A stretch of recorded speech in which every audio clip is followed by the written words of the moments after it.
이 시간 주님 앞에 함께 다시 나아가길 원합니다. 주님의 마음 우리에게 주시라고 이 시간 주님의 뜻을 구하며 함께 마음 모아 나아갑시다.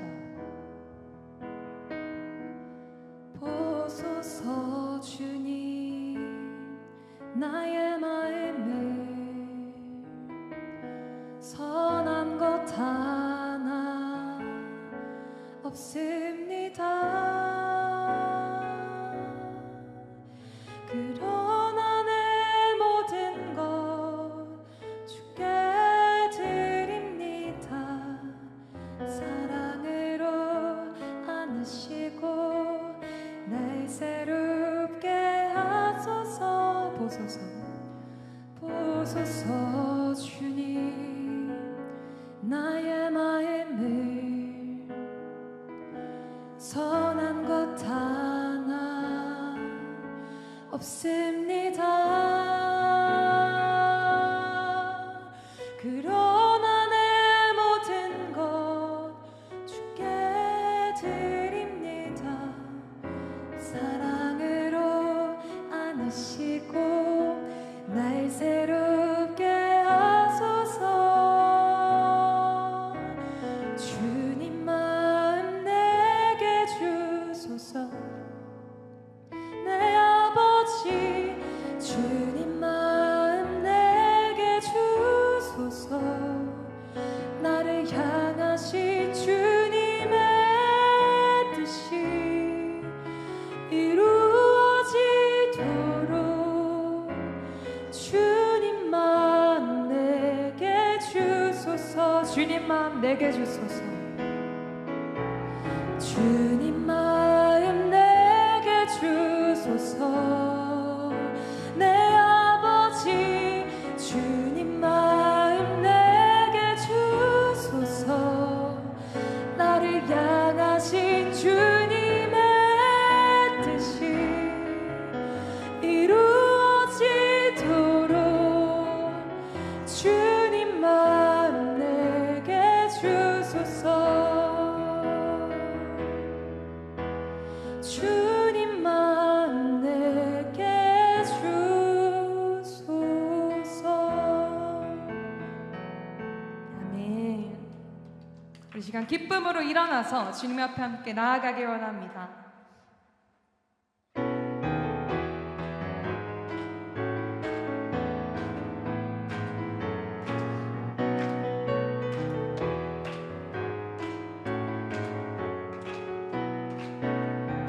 주의 음성을 내가 들으니 사랑한다는 말일세. 믿는 마음으로 주께 가오니 나를 영접하사. 한 번 더. 주의 음성을 내가 들으니 사랑한다는 말일세. 믿는 마음으로 주께 가오니 나를 영접하소서. 아멘. 내가 매일 십자가 앞에 더 가까이 가오니 구사주의 흘린 보배 피로써 나를 정케 하소서. 주여 넓으신 은혜 베푸사 나를 받아주시고. 아멘. 나의 부른 뜻 주의 뜻같이 되게 하여 주소서. 내가 매일 십자가 앞에 더 가까이 가오니 구사주의 흘린 보배 피로써 나를 정케 하소서. 주의 보좌로 나갈 때에 어찌 아니 기쁠까.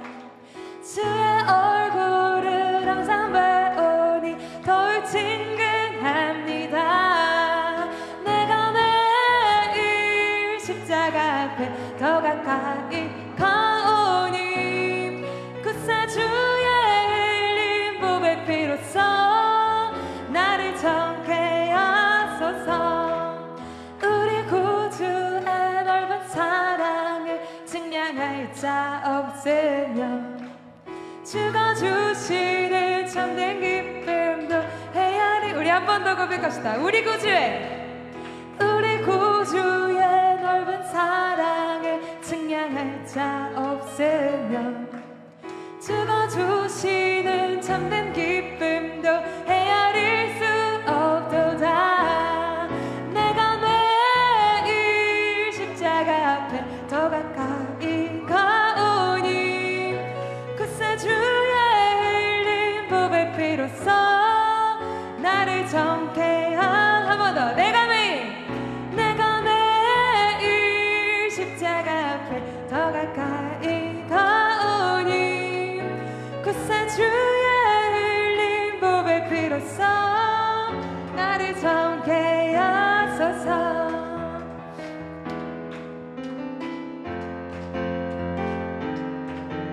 할렐루야. 이 시간 예수님 정말 사랑한다고 함께 고백하며 나아가길 원합니다. 많은 사람들 정말 진리를 모른 채 주님 곁을 떠나갔지만 내가 만난 주님은 참 사랑이었고 진리이고 소망이었어. 한 번 더. 많은 사람들 참 진리를 모른 채 주님 곁을 떠나갔지만 내가 만난 주님은 참 사랑이었고 진리이고 소망이었어. 난 예수가 좋다오. 난 예수가 좋다오.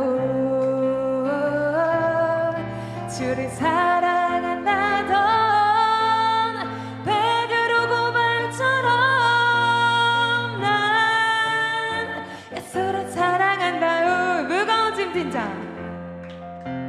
무거운 짐 진자 내게로 오라. 내가 너를 쉬게 하리라. 이 길만이 생명에게 정복된 길이라 항상 내게 들려주셨소. 형제자매여 참 행복을 찾고 얻은 우리 예수님을 만나보세요. 그분으로 인하여 참 평안을 얻으면 우리와 같이 고백할 거요. 난 예수가 좋다오. 난 예수가 좋다오. 주를 사랑한다던 베드로 고발처럼 난 예수를 사랑한다. 한 번 더. 난 예수가 좋다오. 정말 좋다오. 난 예수가 좋다오. 아멘. 주를 사랑한다던 베드로 고백처럼 난 예수를 사랑한다요. 가서 제자 삼으라. 세상 많은 사람들을 세상 모든 영혼이 내게 달려나니 가서 제자 삼으라. 나의 길을 가르치라. 내가 너희와 항상 함께하리. 한 번 더. 가서 제자 삼으라.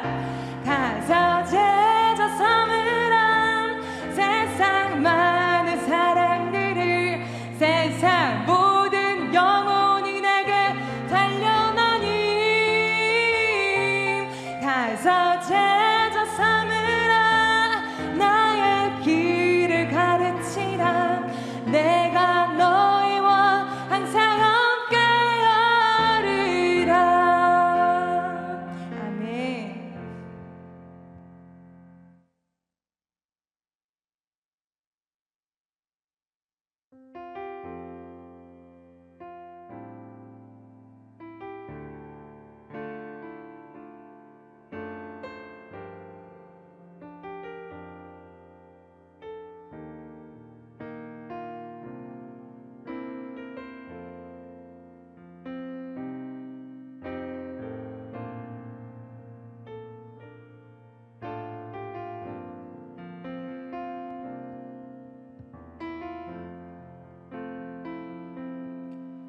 주가 보이신 생명의 길, 나 주님과 함께 상한 마음을 들이며 주님 앞에 나가리.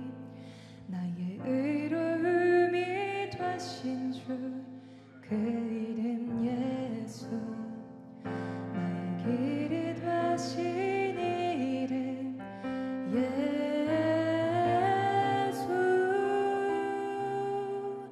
나의 길 오직 그가 아시나니. 나를 단련하신 후에 내가 정금같이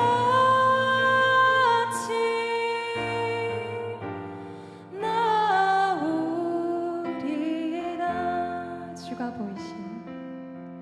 주가 보이신 생명의 길, 나 주님과 함께 상한 마음을 들이며 주님 앞에 나가리.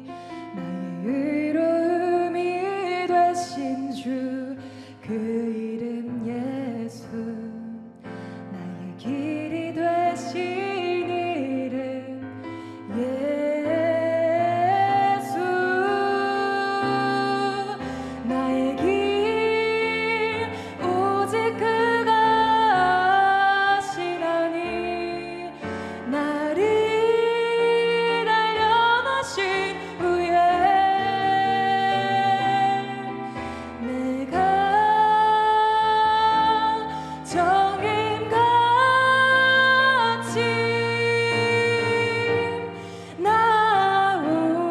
나오리라.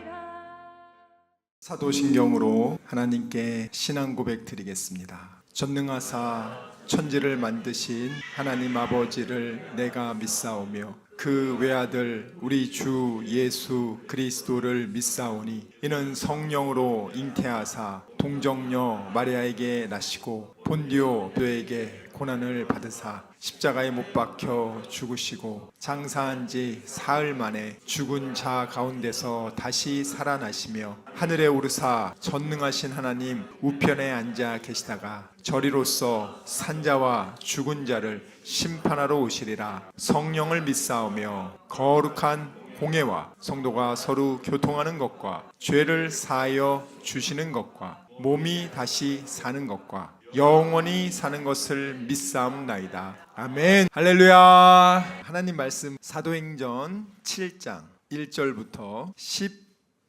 18절까지 읽도록 하겠습니다. 시작.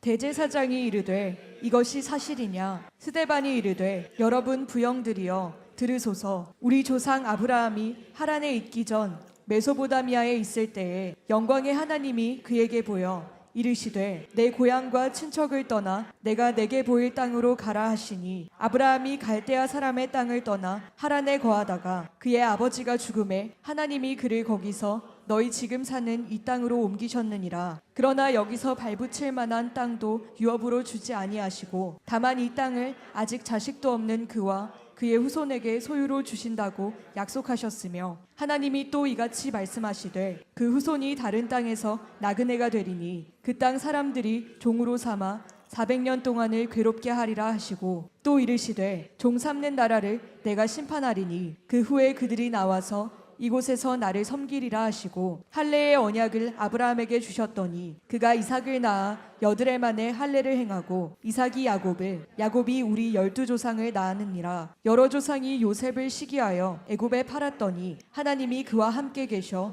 그 모든 환난에서 건져내사 애굽 왕 바로 앞에서 은총과 지혜를 주심에 바로가 그를 애굽과 자기 온 집의 통치자로 세웠느니라. 그때에 애굽과 가나안 온 땅에 흉년이 들어 큰 환난이 있을세 우리 조상들이 양식이 없는지라. 야곱이 애굽에 곡식 있다는 말을 듣고 먼저 우리 조상들을 보내고 또 재차 보내매 요셉이 자기 형제들에게 알려지게 되고 또 요셉의 친족이 바로에게 드러나게 되니라. 요셉이 사람을 보내어 그의 아버지 야곱과 온 친족 75사람을 청하였더니 야곱이 애굽으로 내려와 자기와 우리 조상들이 거기서 죽고 세겜으로 옮겨져 아브라함이 세겜 하몰의 자손에게서 은으로 값주고 산 무덤에 장사되니라. 하나님이 아브라함에게 약속하신 때가 가까움에 이스라엘 백성이 애굽에서 번성하여 많아졌더니 요셉을 알지 못하는 새 임금이 애굽 왕위에 오르매.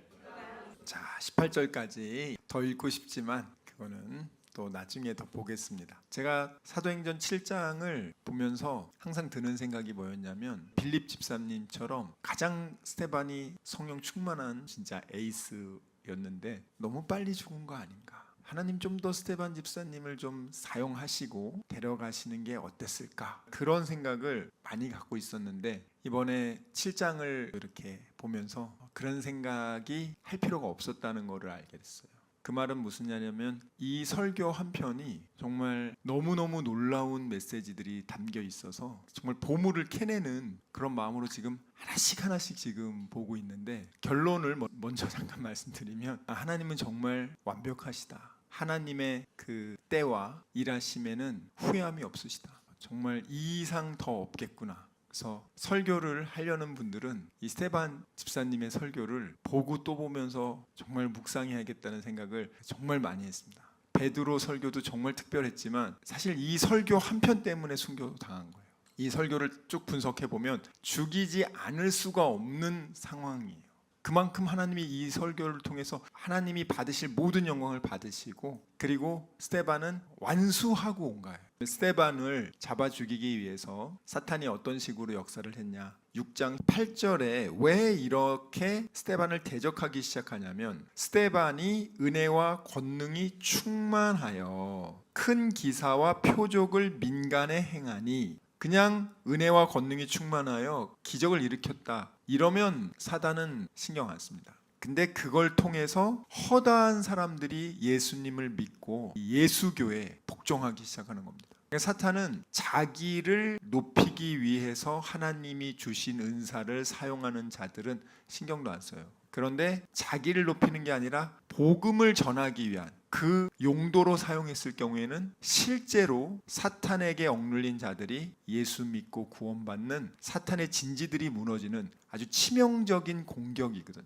사탄이 정말 발작을 할 수밖에 없는. 그래서 바로 여러 사람들을 동원해서 그들이 스데반을 대적하기 시작합니다. 처음에는 말씀을 가지고 서로 이렇게 변론을 하는데 10절에 보면 스데반이 지혜와 성령으로 말함을 그들이 당해내질 못하는 거예요. 그러니까 정상적인 방법으로는 하나님의 지혜와 성령으로 말하는 스데반을 당해낼 수가 없으니까 11절에 어떻게 하냐면 스데반을 죽이고 싶은데 마귀가 1차 공격으로 대적을 일으켜서 말씀 논쟁을 붙었는데 완전히 졌어요.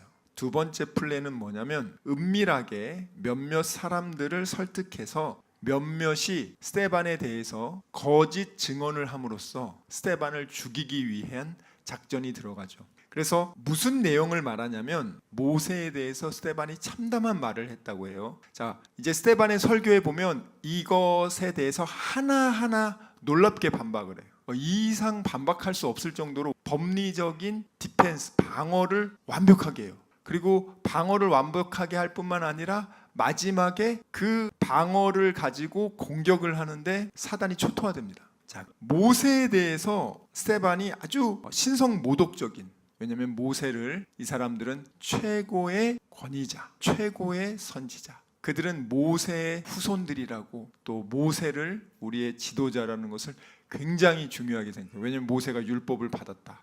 우리는 그 구약의 율법을 지키는 자들이다. 그래서 우리는 선택된 백성이다. 그리고 스데반이 하나님에 대해서 대적했다고 스데반이 그렇게 말하는 걸 들었다는 거예요. 사실 둘 다 허위 사실입니다. 거짓 증인들을 조작해서 뒷돈을 주고 은밀하게 12절 그렇게 거짓 증언을 해서 고소를 하니까 그들이 여론을 선동질한단 말이에요.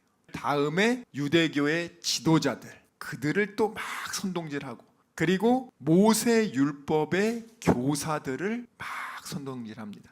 이렇게 종합적으로 말씀의 전문가들인 선생들과 또 그 유대교의 정치적인 행정적인 지도자들인 그 장로들과 그리고 일반 시민들 이 세 가지 부분으로 나눠서 선동질을 했고요. 선동이 성공했습니다. 그 잠언 말씀에 보면은 거짓 선동의 말은 뱃속에 꿀과 같이 깊이 들어간다고 합니다. 한번 읽겠습니다. 시작. 남의 말 하기를 좋아하는 자의 말은 별식과 같아서 뱃속 깊은 데로 내려가느니라. 자, 이거는 좀 굉장히 한글 번역을 해서 조금 아쉽지만 좀 전에 제가 말한 그 내용, 남에 대해서 거짓으로 증거하는 그 내용들이 굉장히 사람들 마음속 깊이 들어가요. 왜 그러냐? 인간이 기본적으로 사탄과 한 몸이 된 원죄로 인해서 인간의 본성 자체가 사탄의 본성이 됐단 말이에요.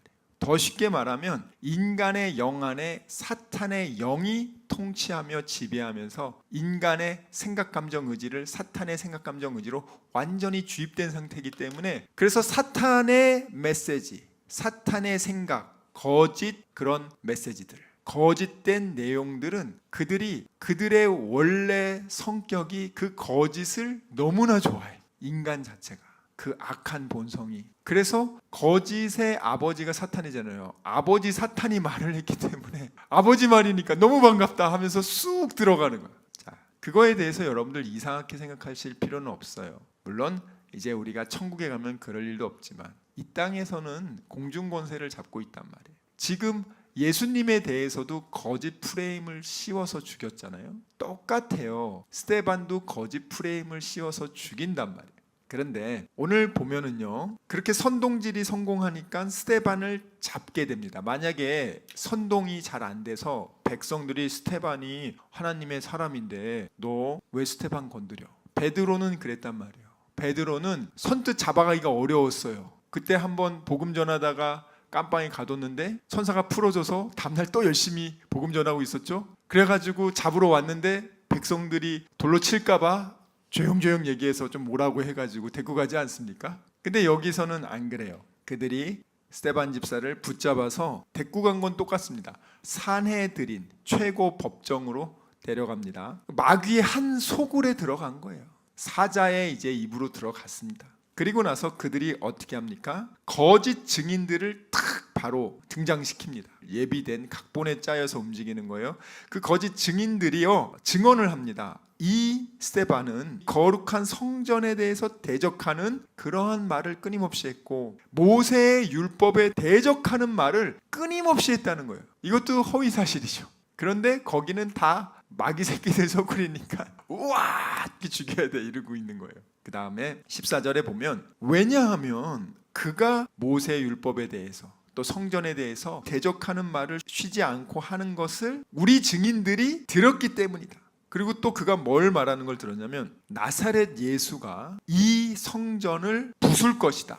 그리고 우리에게 전해준 모세의 율법을 변화시킬 것이다. 이 두 가지를 얘기했다는. 이 두 가지도 예수님 얘기한 적 없습니다.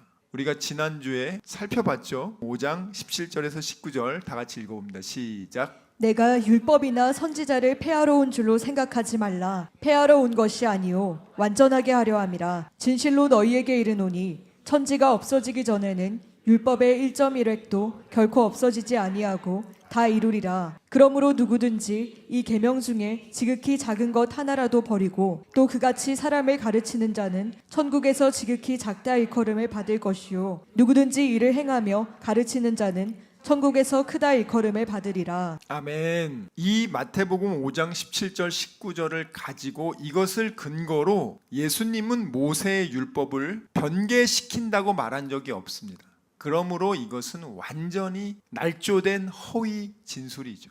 허위 사실 적시에 의한 명예훼손입니다. 예수님은 성전을 자기가 파괴시키겠다고 말한 적이 없어요. 요한복음 2장 18절에서 22절 읽겠습니다. 시작. 이에 유대인들이 대답하여 예수께 말하기를 내가 이런 일을 행하니 무슨 표적을 우리에게 보이겠느냐. 예수께서 대답하여 이르시되 너희가 이 성전을 헐라 내가 사흘 동안에 일으키리라. 유대인들이 이르되 이 성전은 46년 동안에 지었거늘 내가 3일 동안에 일으키겠느냐 하더라. 그러나 예수는 성전된 자기 육체를 가리켜 말씀하신 것이라. 죽은 자 가운데서 살아나신 후에야 제자들이 이 말씀하신 것을 기억하고 성경과 예수께서 하신 말씀을 믿었더라. 아멘. 그 위에 한번 볼까요? 왜 이런 얘기가 나왔는지.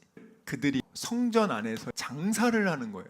읽어볼게요. 14절부터 시작. 성전 안에서 소와 양과 비둘기 파는 사람들과 돈 바꾸는 사람들이 앉아있는 것을 보시고 노끈으로 채찍을 만드사 양이나 소를 다 성전에서 내쫓으시고 돈 바꾸는 사람들의 돈을 쏟으시며 상을 엎으시고 비둘기 파는 사람들에게 이르시되 이것을 여기서 가져가라. 내 아버지의 집으로 장사하는 집을 만들지 말라 하시니 제자들이 성경 말씀에 주의 전을 사모하는 열심히 나를 삼키리라 한 것을 기억하더라. 지금 유대인들이요, 성전 안에서 장사를 해서 상당한 부를 창출하고 있었어요.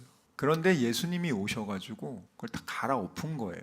그 유대인들이 너무 화가 나죠. 자기 밥그릇이 지금 와장창 깨졌는데, 그렇다고 해서 그냥 이 새끼라고 할 수는 없으니까 네가 뭔데 이런 일을 할 수 있는 그런 권위 있어? 너 어떤 표적 있어? 너 하나님께 네가 보냄받은 뭐 특별한 대제사장도 아닌데 네가 뭔데 이런 걸 하는 거야? 그렇게 물어보는 거예요.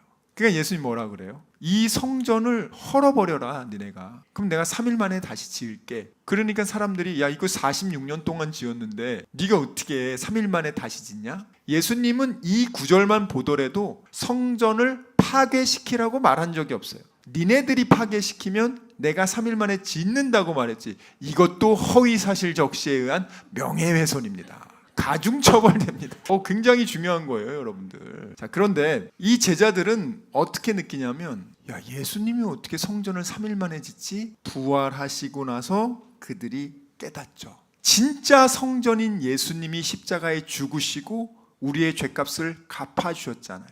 성전의 기능이 뭐예요? 죄사함의 기능이죠. 정말 성전의 본체인 예수님이 그 기능을 십자가에 죽으심으로써 우리의 모든 죄를 다 용서해 주신 그 놀라운 성전의 기능을 완성하시고, 그리고 나서 3일 만에 다시 부활체로서 부활하시면서 그 성전을 완벽하게 다시 재건하신 거죠. 그래서 예수님이 부활 이후에 우리는요, 더 이상 지성소에 양 가지고 들어가지 않습니다. 우리 예수님께 바로 그 피를 뒤집어 쓰고 바로 지성소로 들어가는 거예요. 우리는 정말 놀라운 시대에 살고 있는 겁니다. 이걸 지금 얘기한 겁니다. 그런데 이 마귀 새끼들, 거짓 새끼들은 예수님의 말도 그대로 전하지 않으면서, 왜? 그대로 전할 수가 없지.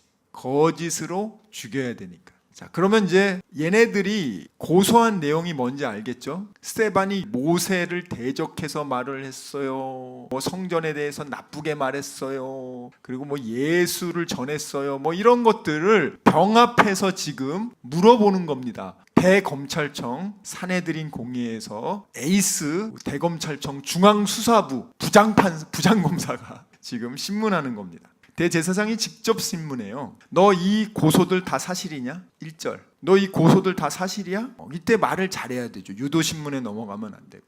그러니까 스데반이 그거에 대해서 얘기합니다. 사실입니다. 이런 얘기 안 합니다. 왜 사실도 아닌데. 스데반 집사가 정말 성령이 붙잡아 주는데 이 기회를 놀라운 복음을 전하는, 그러면서도 이 4가지 기능을 합니다. 뭘 하냐? 첫 번째, 티칭, 가르쳐줘요. 이 대제사장들, 사두개인들, 모세 율법에 정통한 사람들, 또 교계에서 알아주는, 쉽게 말하면 목사님들, 뭐 여러 사람들, 그런 수많은 사람들 앞에서 스데반이 첫 번째 성경을 가르쳐줍니다.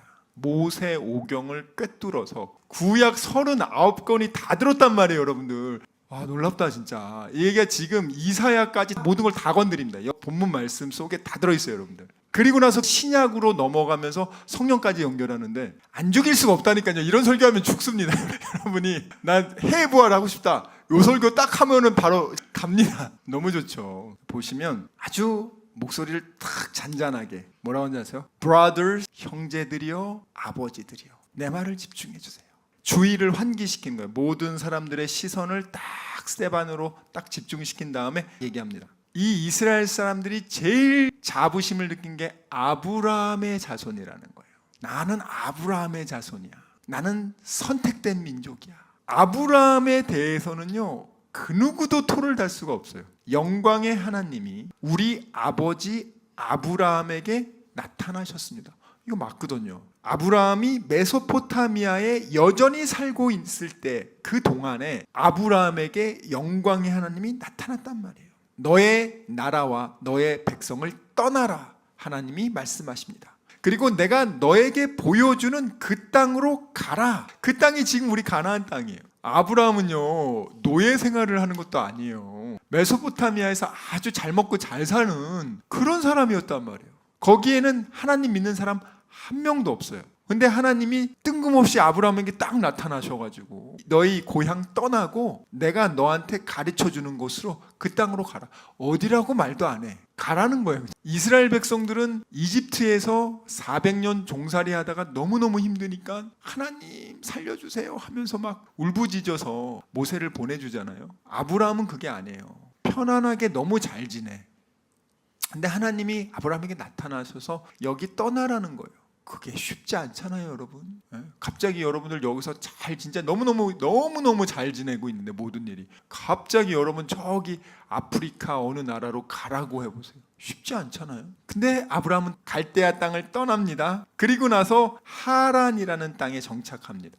원래 하나님은 이 가나안 땅을 가라고 했는데 가나안 근처까지는 갔어요. 근데 아버지 데라가 내가 나이가 너무 많아가지고 더 이상은 못 간다. 야, 아버지 살면 얼만큼 살겠냐? 좀 여기서 좀 지내자. 아브라함이 굉장한 효자거든요. 알겠습니다. 그래서 가나안 땅 안 갑니다. 하란 땅에서 아버지 모시고 살아요. 아버지가 돌아가실 때까지. 아버지가 딱 돌아가시니까 다시 하나님의 말씀하신 땅으로 이동합니다. 가나안 정복 전쟁 1세대들이 다 죽어야 가나안 땅 갑니다. 하나님이 1세대를 죽이기 위해서 몇 차례 이렇게 나눠서 쳐 죽이시거든요. 몇만 명씩. 근데 정말 정말 부들부들 떱니다. 진짜 하나님이 제일 무섭구나. 사람은 정말 두려워할 존재가 아니구나. 사람들이 다 오케이 했는데 하나님이 노 하면 죽어요. 왜 말씀을 보라고 하냐면 말씀이 하나님의 기준이거든요. 죄라는 것이 그 말씀의 기준에서 벗어난 상태가 죄예요. 그러니까 그 말씀 안에, 그 기준 안에만 있으면 여러분들은 하나님께 붙어 있는 거란 말이에요. 그러면 여러분 붙어 있으면은요, 여러분들이 열매 맺을 필요가 없어요. 뿌리에서 영양분이 올라와서 여러분이 가지거든요. 가지로 그 영양분이 전달돼서 그것이 축적된 게 열매란 말이죠. 하나님 말씀 안에만 잘 있으면 5대 축복도 다 주시고요. 성령의 9가지 은사도 다 주시고요. 성령의 9가지 열매도 맺습니다. 아멘. 그래서 말씀을 보시라는 거예요. 좌로나 우로나 치우치지 말고 요 말씀 안에 있는 것. 그게 복 있는 사람이에요. 복 있는 사람은 악인의 길로 가지도 않고 죄인의 길에도 가지 않고 교만한 자의 자리에도 앉지 않고 오직 하나님의 말씀을 주야로 밤낮으로 묵상하는 자로다. 그래서 아브라함이요 하란에 머물었는데 그의 아버지 데라가 죽음 이후에 하나님이 그를 이 땅이 뭐예요? 이 산헤드린 공회에 있는 누구들이 살고 있는 요 땅으로 하나님이 우리 조상 아브라함을 요로 보냈어 라고 얘기합니다. 그러니까 5절에 보면은 그런데 하나님이요 그에게 어떤 것도 유산도 여기서 준 적이 없어. 아브라함에게는 그가 발 디딜 땅조차 없었어요.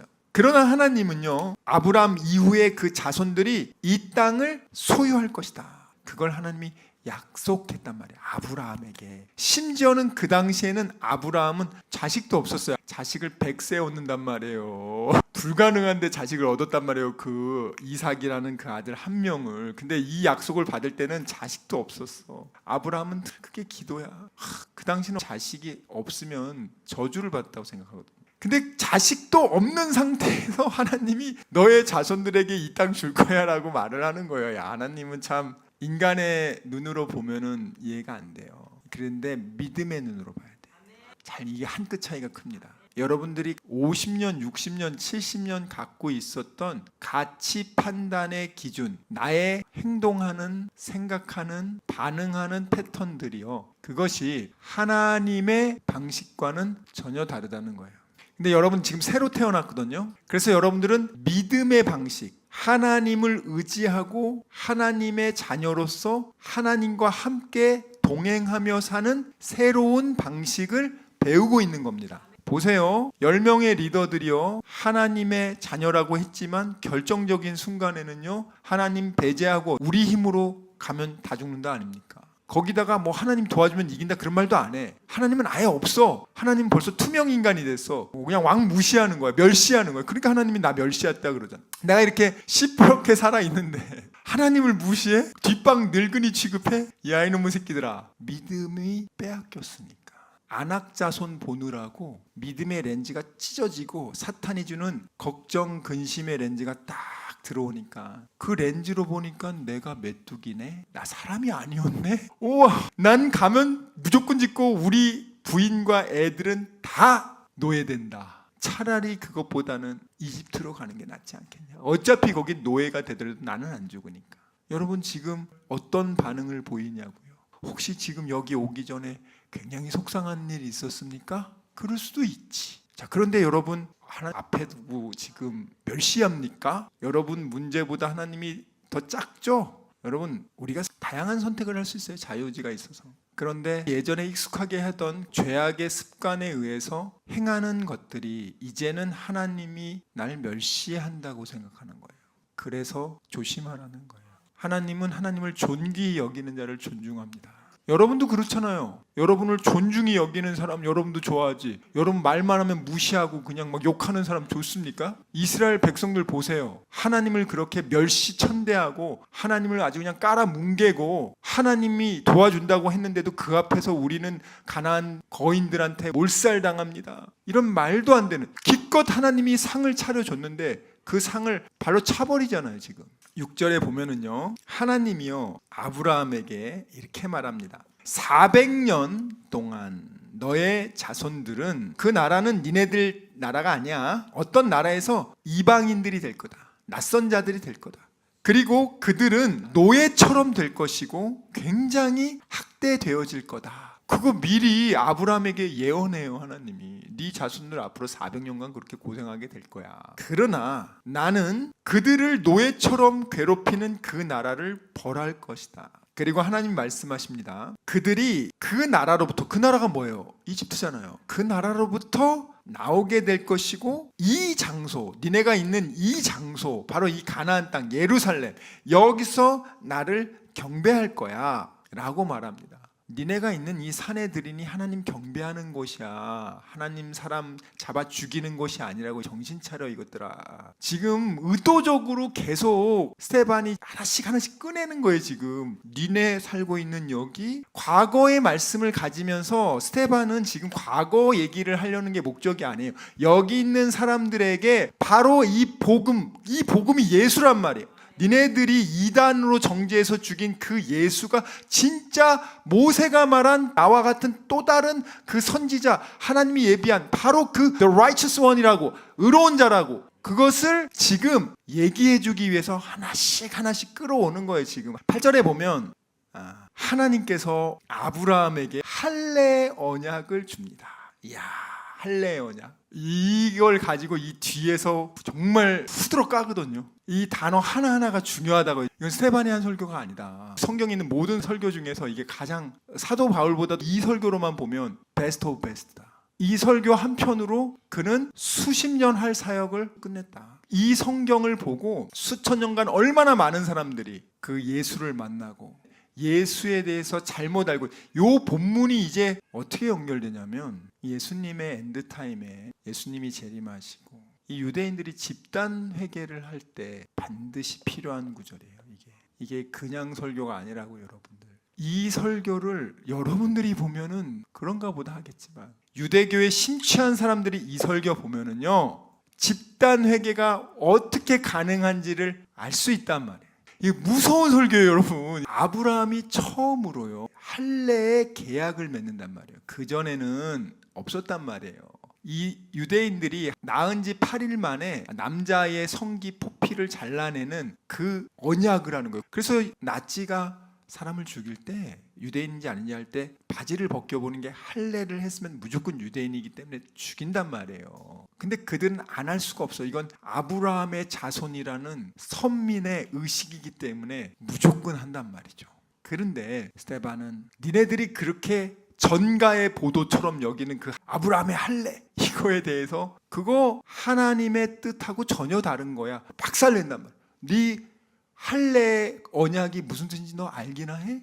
너 껍데기만 붙잡고 있으면서 진짜 너네 할례 안 받은 놈이야. 너 마음에는 할례 받지 않았어. 넌 육체만 잘라낸 거지. 하나님은 마음의 할례를 받길 원하는데 너 지금 잘못되고 있는 거야. 네가 그렇게 대제사장이지만 너는 하나님 볼 때는 완전 마귀 새끼 같은 존재야. 너는 하나님과 관계없는 민족이야. 이거를 지금 적나라하게 얘기하기 위해서 여기서 The Covenant Season을 등장시킵니다. 그 할례의 언약을 등장시킵니다. 그리고 나서 아브라함이 이삭의 아버지가 됩니다. 그래서 8일 만에 이삭을 할례시킵니다. 태어난 지. 그리고 나서 이삭은 야곱의 아버지가 됩니다. 야곱은요 12지파의 아버지가 되죠. 부인 4명을 통해서. 그런데 그 12지파들이 요셉을 질투해 이집트의 노예로 팔아버립니다. 그런데 그 다음이 중요해. 그러나 하나님이 그와 함께했다. 와, 요셉은 하나님이 함께했네. 여러분은요? 여러분은 아예 영 안에 들어와 있는데 그래서 우거지상 하지 마시라고요. 구원받은 게요, 그것이 얼마나 특별하냐면 내가 오늘 죽든 내일 죽든 상관없이 천국 시민이 확정된 거란 말이에요. 여러분들이 빨리 이 생각을 바꿔야 돼요. 왜냐면 내가 지금 하나님의 자녀가 됐는데 생각은 마귀 새끼 생각을 갖고 사니까 얼마나 사는 게 힘든지 몰라요. 그게 그냥 정말 광야에서 사는 거거든요. 하나님 보고 아버지라고 불러야 되는데 마귀 새끼 보고 자꾸 아버지라고. 아니 여러분, 두 마음을 품으면 어떤 것도 하나님이 안 들어줘요. 하나님이면 완전 하나님. 세상 갈 거면 그냥 완전 세상 가서 열심히 즐기다 지옥 가세요. 이도저도 아니고 그냥 지질이 궁상 떨다가 조금 하면 하나님 광야 속에서 비틀거리지 말고. 근데 우리는 여러분 다시 예전으로 못 돌아가요. 그러면 광야에서 40년 살다 죽고 싶으세요? 가나안 땅에 들어가고 싶으세요? 다 들어가요. 선물로 줬는데 안 죽어요. 선물 받은데 죽습니까? 생일 선물 주면 받는 사람 죽어요? 아니, 하나님이 선물로 줬는데. 여리고성에서 아무도 안 죽습니다. 여리고성을 박살내고 나서 아무도 안 죽는다고요. 선물임을 보여주는 거예요.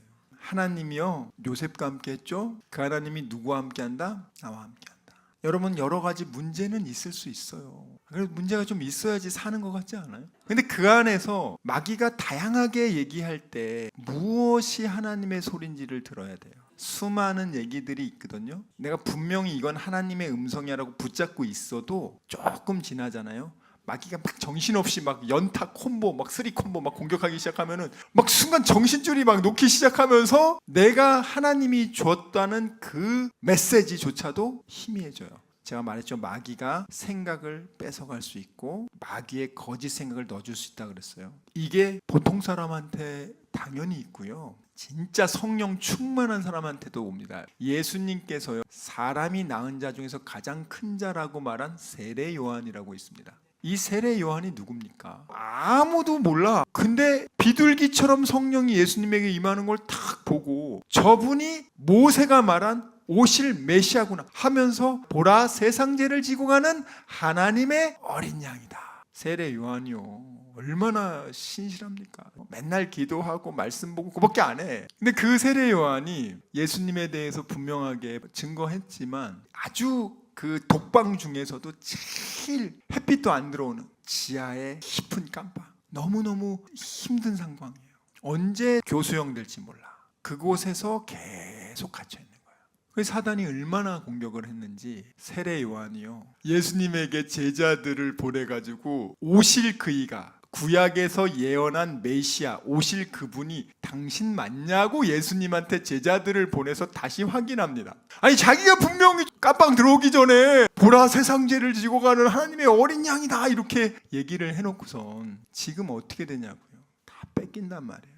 그래도 세례요한은 그걸 붙잡으니까. 그래서 여러분들이 흔들리시면 예수님께 확인하세요. 그거 확인한다고 예수님이 싫어하지 않습니다. 이 뒤에 보세요. 세례 요한이 제자를 보내는데요. 예수님이 야, 이 세례한 이놈의 새끼야, 그새 너는 야 믿음이 흔들리고 있어. 너희 이 한심한 놈아 하면서 욕을 바가지로 하는 게 아닙니다. 얼마나 칭찬하는지 몰라요. 한번 읽어보겠습니다. 시작. 예수께서 대답하여 이르시되 너희가 가서 듣고 보는 것을 요한에게 알리되 맹인이 보며 못 걷는 사람이 걸으며 나병 환자가 깨끗함을 받으며 못 듣는 자가 들으며 죽은 자가 살아나며 가난한 자에게 복음이 전파된다 하라. 누구든지 나로 말미암아 실족하지 아니하는 자는 복이 있도다 하시니라. 그들이 떠나매 예수께서 무리에게 요한에 대하여 말씀하시되 너희가 무엇을 보려고 광야에 나갔더냐? 바람에 흔들리는 갈대냐? 그러면 너희가 무엇을 보려고 나갔더냐? 부드러운 옷 입은 사람이냐? 부드러운 옷을 입은 사람들은 왕궁에 있느니라. 그러면 너희가 어찌하여 나갔더냐? 선지자를 보기 위함이었더냐?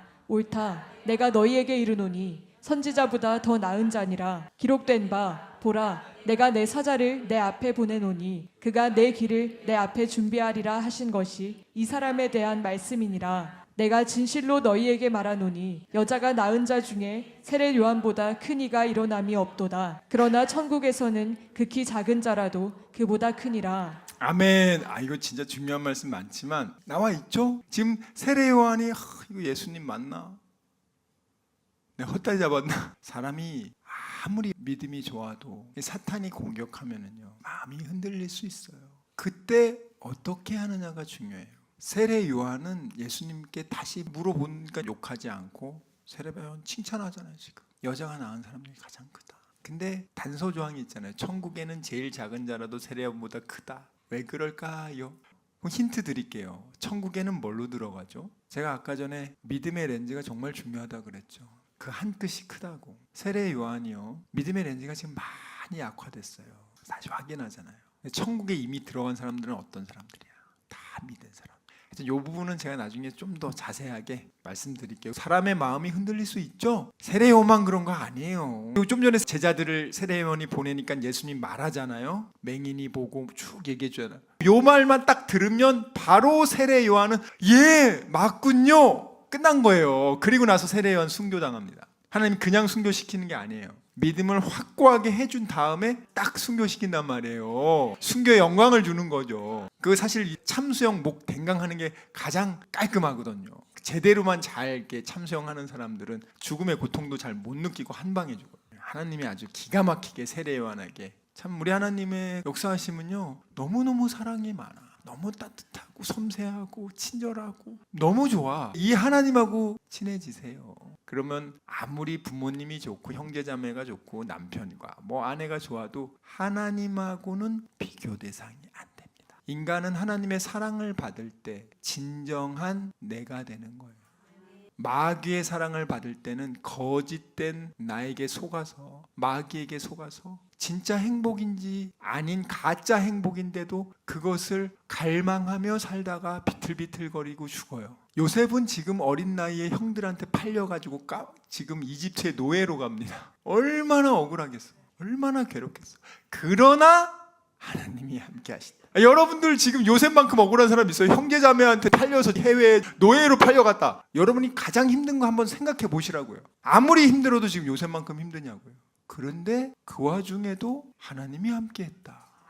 내가 지금 아무리 힘들어도 그건 여러분이 힘든 거고 하나님은 함께 합니다. 근데 누구에게 손을 내밀 거냐? 예수님도 마귀의 생각에 사로잡혔다면 예수님 십자가 앉을 수 있어요. 근데 예수님이 어떻게 합니까? 땀방울, 이 모세혈관이 터질 정도로 피가 나올 정도로 하나님께 기도한다. 그렇게 기도하고 나서 마지막에 내 뜻은 십자가 안 지는 거지만 아버지 뜻대로 할게요. 그 기도를 하신다고요. 세례 요한도 지금 그게 예수님인 건 맞다고 생각하지만 너무 괴로우니까 한 번 더 확인하는 거예요. 근데 맹인이 보고 가난한 자에게 복음 전 이건 구약 성경에서 이미 예언한 그 말씀이 제자들이 실제로 보는 현장에서 그게 일어나니까 맞구나. 여러분 안에 누가 있냐고요? 아는 게 중요한 게 아니고 믿어라. 믿음이 실력입니다. 우리가 순간 당황할 수 있어요. 왜 순간 당황하지 않겠어? 아니 세례 요한 같은 사람도 그런데 세례 요한이 얼마나 당당한 사람인데요. 그 당대 최고의 권력자 헤롯 왕한테 아무도 뭐라고 안 하는데 너 이 새끼야 지금 잘못한 거야. 네 어떻게 그렇게 그런 나쁜 짓을 할 수 있어. 그 얘기하다가 깜빡한 거예요 지금. 여기 한번 보세요. 읽겠습니다. 시작. 전에 헤롯이 그 동생 빌립의 아내 헤로디아의 일로 요한을 잡아 가여 옥에 가두었으니 이는 요한이 헤롯에게 말하되 당신이 그 여자를 차지한 것이 옳지 않다 하였음이라. 헤롯이 요한을 죽이려 하되 무리가 그를 선지자로 여김으로 그들을 두려워하더니 어느 누구도 말하지 못하는 걸 네 동생 부인 그렇게 뺏어가지고 야 이 새끼야 네가 그게 그러고도 사람이냐 말을 하니까 제대로 가르쳐 줬는데 회개는 안 하고 잡아 가둔단 말이에요. 10절만 볼게요. 그리고 하나님이 함께하니까 모든 그의 어려움으로부터 건져냈다. 이 모든 어려움이 진짜 파란만장하거든요. 대통령 비서실장 부인 강간 미수범으로 잡혀가지고 13년간 깜빵에 갇히래. 햇빛도 안 들어와. 진짜 성폭행한 것도 아니고 거짓의 증언에 빠져가지고 13년간 얼마나 고통스럽겠어. 혹시 그런 사람이 있습니까? 지금 13년간 깜빵에 있다가 그것도 억울하게 들어간 분 계십니까? 근데도 거기서도 하나님이 함께하네.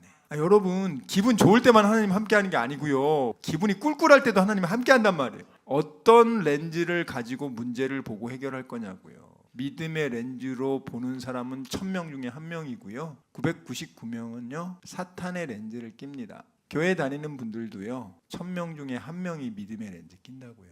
여호수아 갈렙이 2명이 렌즈 끼잖아요. 믿음의 렌즈. 그 많은 수십만 중에서 그걸 우습게 알지 마시라고요.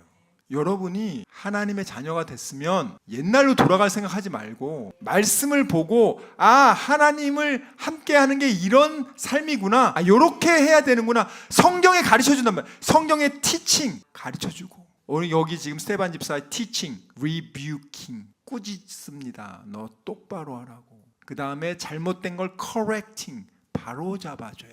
근본적인 그 커렉팅한 다음에 그 방식으로 트레이닝을 통해서 내 잘못된 습관을 바른 습관으로, 바른 일자걸음으로 만들어줘야 다시 도수치료를 받아도 다시 돌아가지 않게 된단 말이죠. 이 4가지가 중요한 거예요. 이게 성경이 하는 역할이고 하나님이 하는 역할이고 성령님이 하는 역할입니다. 하나님이 이렇게 여러분을 사랑한다고요. 너를 사랑해서 오실 메시아가 죽었는데 그분이 이미 들어가 있잖아요. 내가 사람한테 억울하고 사람한테 열받고 말도 안 되는 일을 경험할 수도 있어요, 진짜. 근데 스테반 입장에서는 얼마나 억울하겠어. 하지도 않은 말 가지고 잡아 죽이니까. 예수님은 또 얼마나 억울하겠어. 근데 그분들은 실패자가 아니에요. 요셉이 깜뽕 갔다고 해서 실패자입니까? 그 다음을 봐야지. 여러분 지금 혹시라도 좀 많이 힘들고 어려운 분들이 있으면은 하나님의 위장된 축복이니까 고난을 통해서 하나님은 사람들의 마음의 불순물을 제거합니다. 용광로는 은과 금의 찌꺼기를 제거하지만 하나님은 고난을 통해서 사람의 마음속에 있는 불순물을 제거하고 오직 하나님만 그를 위해 살고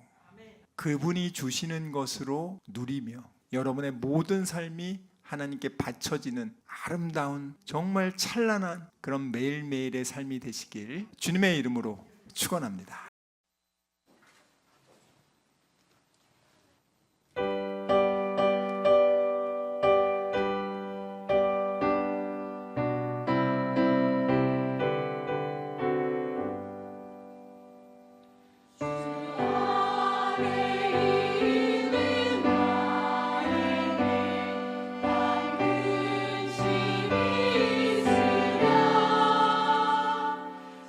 십자가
지금은 우리 주 예수 그리스도의 은혜와 하나님의 사랑과 성령님의 교통하심이 오직 스데반처럼 하나님만 경외하며 하나님의 말씀에 순종하기로, 하나님의 복음을 담대히 전하기로 다짐하고 결단한 여기 모인 우리 모두와 다니엘 비전교회 귀한 성도들과 그들의 가정과 일터와 범사 위에 지금부터 영원토록 함께 있을지어다. 아멘.